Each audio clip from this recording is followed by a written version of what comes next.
doors, bolt your windows, and turn off the lights.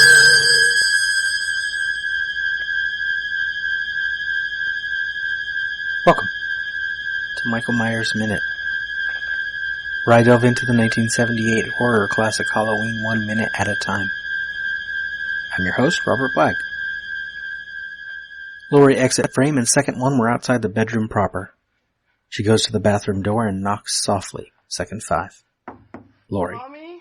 Tommy unlocked the door. There's a silence and the door opens. The script says on the other side are Tommy and Lindsay looking utterly terrified. Laurie bends down and shields them from the sight of the shape. In the film we get less of a visual because the camera doesn't move. They simply emerge from the bathroom. Tommy emerges first. Laurie, come here. Lindsay emerges. Laurie. And this is where the dialogue gets weird, because you have the dialogue that's in the film, you have the dialogue that's in the script, and then in 3 years, you get the dialogue from Halloween 2, which used, clearly it's footage from the same filming, because the kids are the same age, but they've taken it, I think, from different takes, and in one case a different angle. So the dialogue is a little weird. I have a lot of parts that are in red, parts that are purple, parts that are crossed out, parts that are crossed out in red. Just bear with me. In the script, Laurie says, now I want you to walk to the door, down the stairs, and right out the front door. Lindsay says, you're coming with us. Neither of those lines happen. In the movie, Laurie says, listen to me, I want you to go down the stairs and out the front door, and I want you to go down the street to the MacKenzies' house. And I want you to tell them to call the police and send them over here. Just listen to me. I want you to go down the stairs and out the front door. And I want you to go down the street to the MacKenzies' house. I want you to tell them to call the police. And tell them to send them over here. 3 years from now, in 1981, Halloween 2, minute 1, second 51, we hear this line of dialogue over a crane shot of the Doyle house. There are a few changes. For whatever reason, they used a different take, as I said. Laurie says, no, I want you to listen to me. I want you to go out of the house and down the street to the MacKenzies' house. I want you to listen to me. I want you to go out of the house and down the street to the MacKenzies' house. Second 58, we're in the entryway to that master bedroom. And Laurie continues. I want you to knock on their door. I want you to tell them. I want you to knock on their door.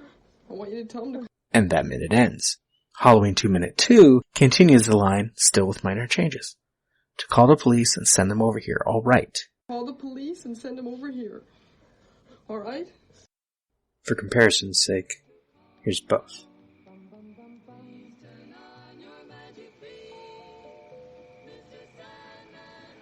Listen to me. I want you to go down the stairs and out the front door. I want you to go down the street to the MacKenzies' house. I want you to tell them to call the police. I want you to tell them to send them over here. Send them over here. All right?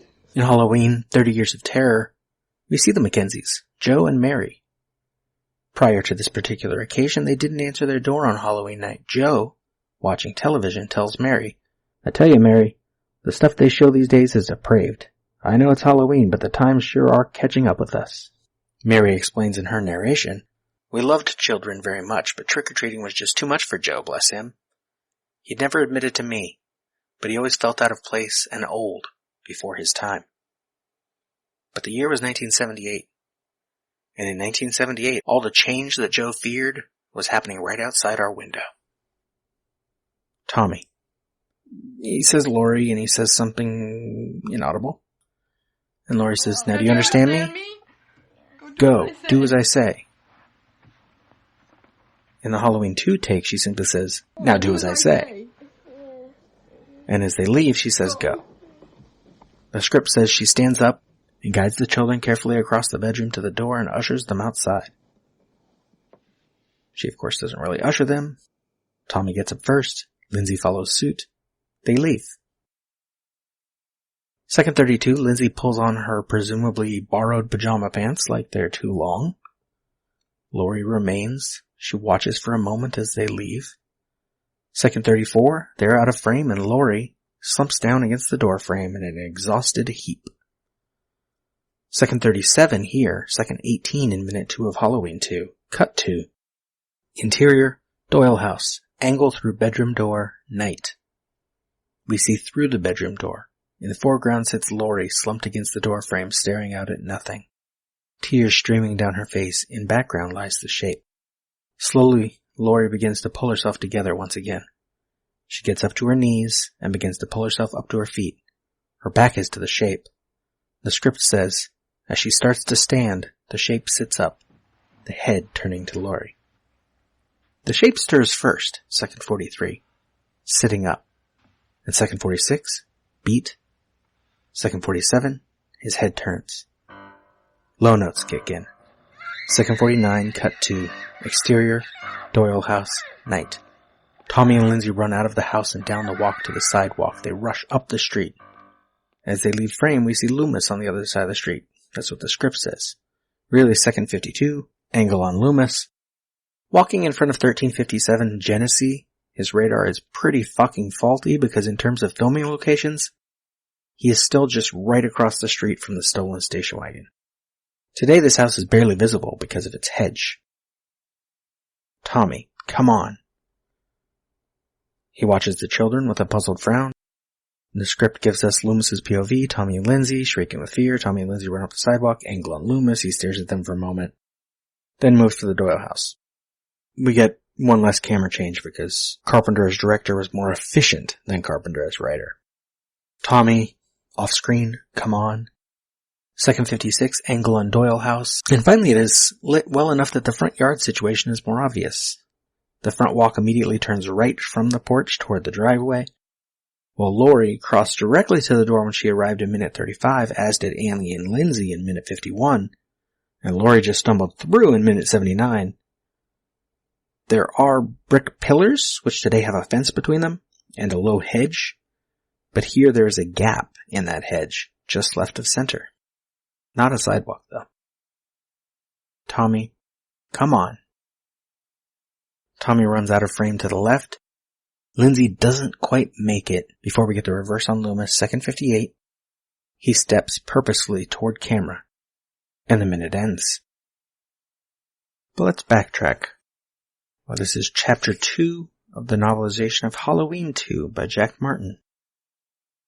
Loomis came to another street, a peaceful tree-lined lane filled with more classic two-story houses and old oaks. It was no different from any other street in this section of town.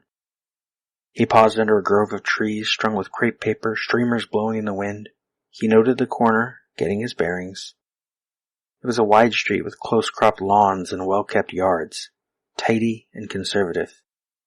Loomis was not reassured. Now a last echo of Halloween play sounded from one of the yards. Squealing laughter.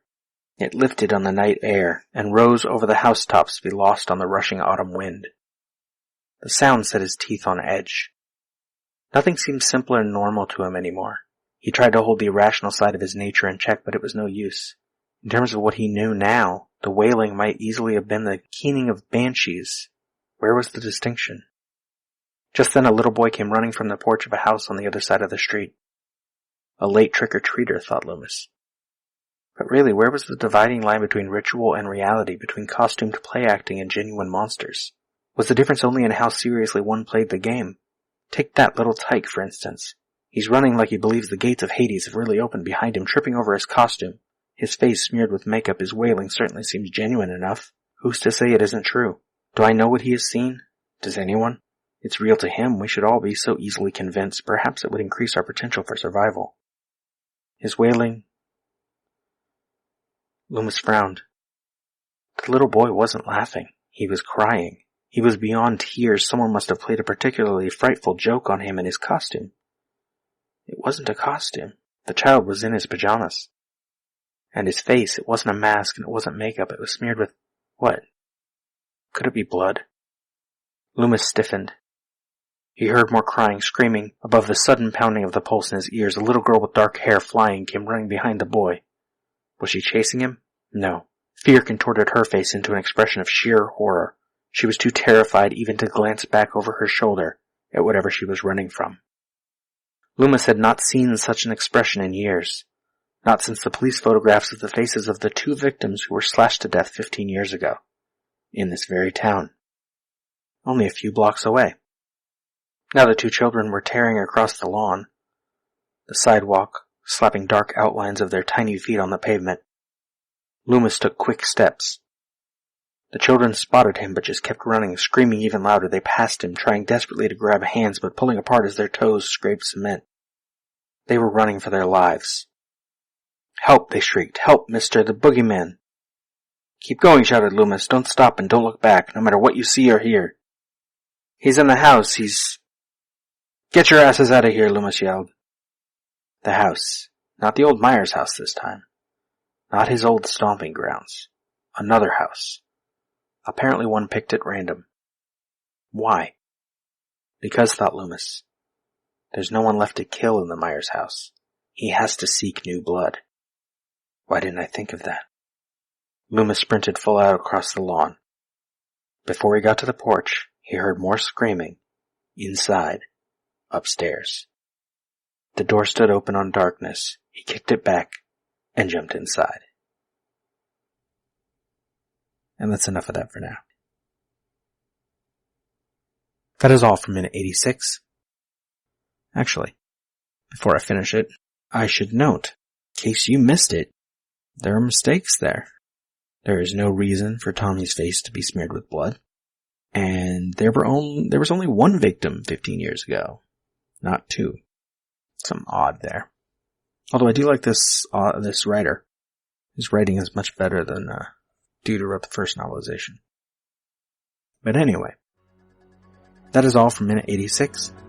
Michael Myers Minute is a production of Lemming Drops Studio. You can find more content at lemmingdrops.com. Stalk me on Twitter and Facebook at Myers Minute, or Instagram Michael Myers Minute. Don't forget to subscribe and leave a nice review if you like what you hear. Until next time. See you later. Bye.